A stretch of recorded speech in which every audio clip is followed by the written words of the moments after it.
ВМРО преговара со Знам за Центар и Куманово. Знам и ВМРО преговараат со Вреди за да се подржат во општините каде едните ќе имаат, а другите ќе немаат кандидати. ДУИ преговара со Таравари и ќе настапат не само со заеднички кандидати, туку со заеднички листи. Толку од аргументите на Таравари дека напушта влада за да настапи сам на изборите. Не се.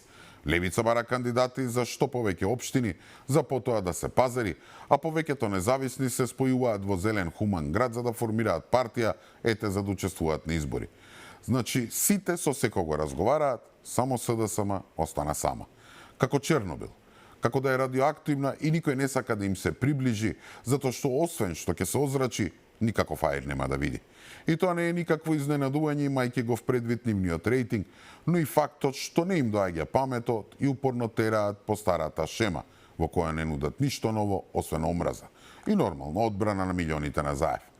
Па не случајно, најнеизвестна трка ќе има во нивните сегашни бастиони, Центар и Струмица, каде поради внатрешни несогласувања гласачкото тело се дели, со што владеачките партии ќе ќарат. Слично и со предходниот нивни бастион Карпош, каде што шансите на Стефче Јакимовски се никакви, а СДСМ нема со кого да трча. Така и Скопје и нивниот избор да ја кандидатираат Шукова, од што нема кој друг да им прифати. И тука доаѓаме до главното. СДСМ изгледа не се бори да добие на избори. Тие водат битка и молат Бога ДУИ да победи. За потоа, како тројански конј, Ахмети да проба да гурне Мицковски, како што во 2017 го симна од власт ВМРО ДПМН.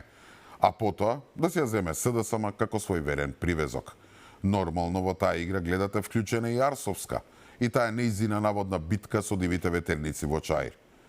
Целта е да се осакати Вреди до тоа ниво да мора во влада да влезе и ДУИ, нели, за да бидат застапени мнозинството албанци.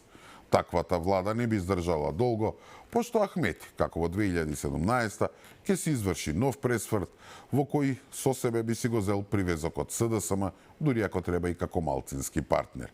Провидно, многу провидно, буквално игра на губитници.